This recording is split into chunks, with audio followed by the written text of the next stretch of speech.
የምርሽ ነው? እኔ ያለው የተቆለፈው ክፍል አካባቢ ነው ያገኘሁት። ቆይ ግን እንዴት?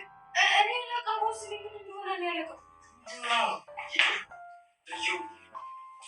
ልጅ ሩቃና ልጅ ግን የሆነ ነገር ከሆነ ራሴን መቼም ይቀራለሁ።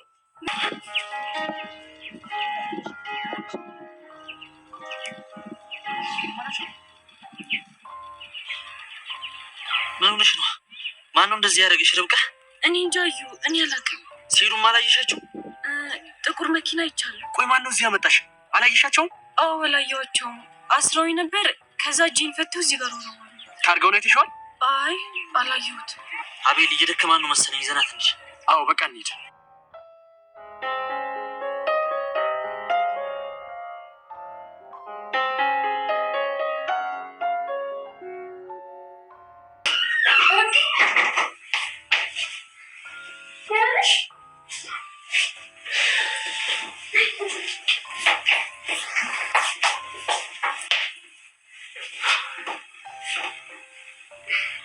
ምን ነው ደህና አይደለሽም እንዴ? አታያትም እንዴ? አሁንማ በጣም ደህና ነች። እሱስ ልክ ነህ። ርብቃ ከመጥፋቷ በፊት አንተ የት ነበርክ?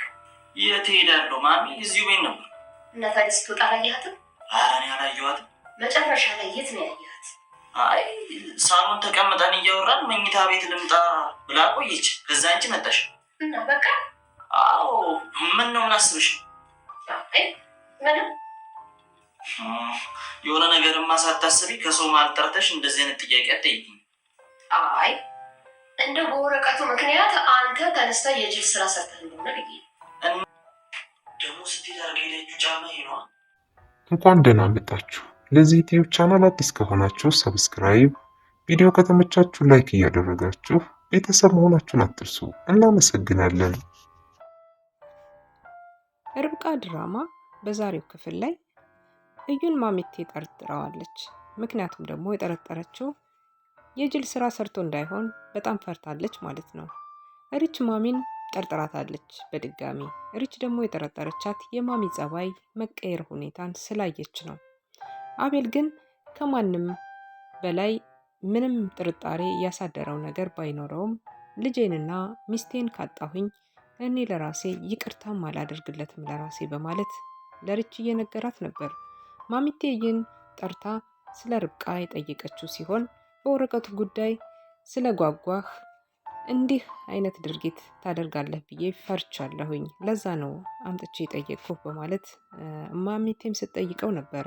አዞይ ለዘመናት የተቆለፈውን ክፍል ላይ የርብቃን የአንድ እግር ጫማ አገኝቼዋለሁ ብላ አምጥታ ለነ እዩ ስታሳያቸው ነበረ። ሁላቸውም ተደናግጠዋል። ማሚቴ አንድ ነገር አይታለች። ርብቃ ከታገተችበት ቦታ ቆይታ ወደ ቤት ይዘዋት ሲመለሱ ያልተጠበቀ ድርጊት አይተዋል።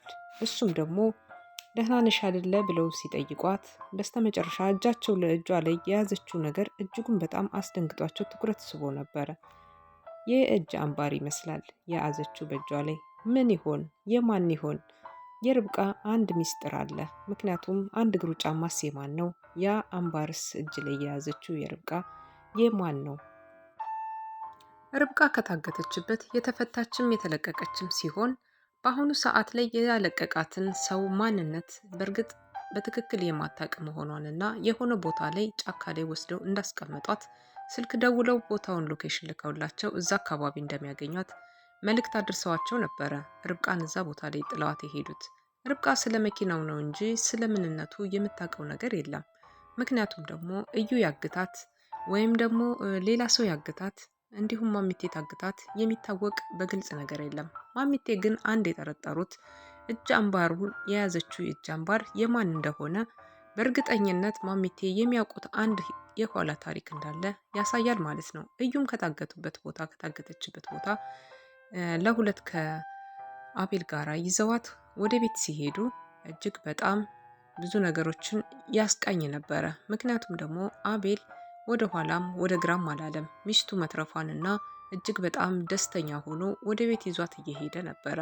ከዛ ቀደም ብሎ ስልክ ተደውሎላቸው እያንዳንዱን ነገር መረጃ ከመስማታቸው በፊት ድምጿን ከመስማት በፊት አዙይ አንድ ነገር አይታ ለሁላቸው አድርሳቸዋለች። ይሄንንም ደግሞ ወደ ጓሮ በኩል ላይ አንድ ተዘግቶ የተቀመጠ የማሚቴ ክፍል ለረጅም ዓመታት ተከፍቶ የማያቅ ሰውም የማይኖርበት እንዲሁም ደግሞ ቁልፉ ራሱ የት እንዳለ የማይታይ ቦታ ነው እና እዛ አካባቢ የሆነ ድምፅ ሰምቼ ወደዛ ሲሄድ አንድ እግር ጫማ አገኘው በማለት ያንን የእግር ጫማ ይዛ ወደ አቤል ሄዳ እጅግ በጣም ተደናግጣ የርብቃ ጫማ ነው ይሄ በማለት ስታሳያቸው ነበር። እዩም ተከትሎ ሲመጣ ምን ሆነሽ ነው አንቺ እዚህ ስትላት፣ ቦስ ይህንን ነገር የርብቃ ጫማ ነው ሲል እዩም ደግሞ ደንገጥ ብሎ ጫማውን ሲመለከት ነበረ። ያ ጫማ ግን በአሁኑ ሰዓት ላይ ርብቃ ከታገተችበት ስትፈታ ለብሳለች። ጫማውን በትክክል አድርገዋለች፣ የእሱን ተመሳሳይ ጫማ። ይሄኛው ጫማስ የማን ጫማ ይሆን? የማን ጫማ ሊሆን ይችላል? ርብቃን በሚያግቷት ጊዜ ስትታገል የያዘችው አንድ ጌጥ አለ። እንዲሁም ደግሞ አንድ ግሩስ ጫማ የማን ይሆን? ሁለት ነገር አሁን ላይ መረጃ ሆኖ ይቀርባል ማለት ነው። በአሁኑ ሰዓት ላይ ይሄ ጫማና ይሄ የጆሮ ጌጥ ወይም ደግሞ የእጅ አምባር የሚመስለው የማን ሊሆን ይችላል? እነ ማሚቴ ያዩት ነገር አሁን ላይ ጥብቅ መረጃ ቢሆንም አሁን መናገር አልፈለገች ማሚቴ። ወይ ትጠይቃታለች ወይ ደግሞ ሳትጠይቃት ያንን ነገር በስውር ልታረጋግጥ ትሞክራለች ማለት ነው። ርብቃ ብዙ ነገሮችን ያሳለፈች ብትሆንም አሁን ላይ ግን ልትናገር አትችልም ማለት ነው። ምክንያቱም ደግሞ አንደኛ ፍቅሯን እንዳታጣ፣ ሁለተኛ ደግሞ ቤቱ እንዳይበጠበጥ ስትል ነገሮችን በዝምታ ልታሳልፍ ትችላለች። የደረሰባትን በደል እንዲሁም ደግሞ የደረሰባትን ነገር ላትናገር ትችላለች። አሁን ላይ ልታግዛት ወይም ደግሞ አብራት ልትሆን የምትችለው የርብቃ ጓደኛ ወይም ደግሞ የርብቃ ወዳጅ እሷ ብቻ ሳትሆን አብራት ልትሆን የምትችለው አዙይ ናት ማለት ነው። አዙይ በጣም ብዙ ነገሮችን ታዳምጣለች፣ ብዙ ነገሮችን ታውቃለች። ምክንያቱም ደግሞ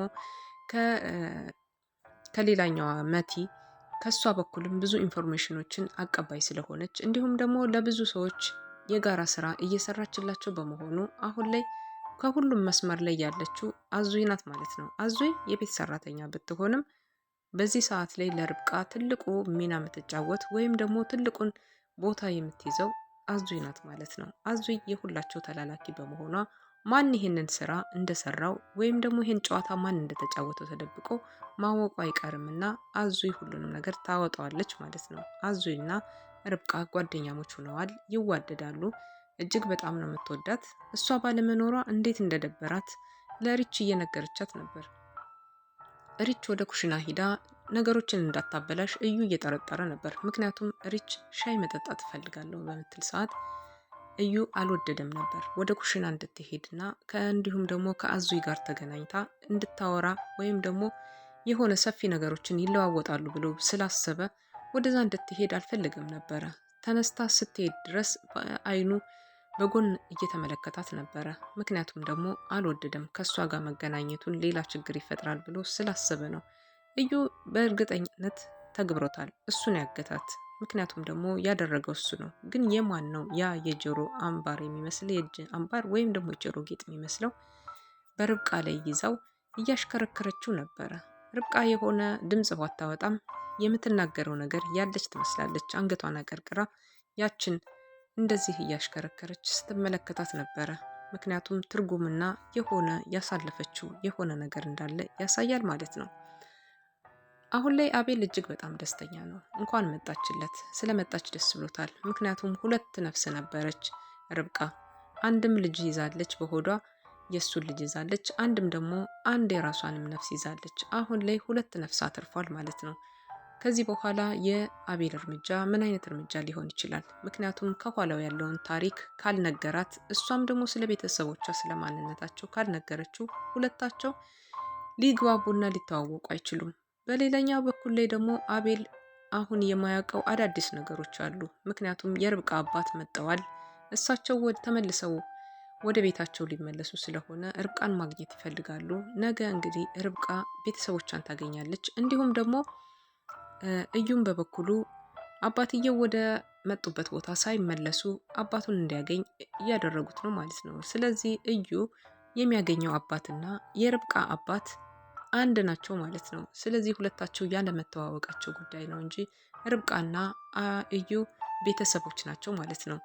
ማሚቴ ደግሞ በተቃራኒው ደግሞ እዩን እንግዲህ ለእዩ ምን እንደሆኑ ባይታወቁም የሆነ ብቻ የሚያጠራጥር አንድ ነገር ከኋላ እንዳላቸው እንደደበቁ ሚስጥር ያስታውቃል ማለት ነው። እዩ የሚያውቅ አይመስለኝም ይሄን ታሪክ፣ እንዲሁም ደግሞ ርብቃ የምታውቅ አይመስለኝም። ይሄ ነገር የተፈጠረው ከልጅነታቸው ታሪክ ወደ ኋላ ተመልሶ ይመስለኛል።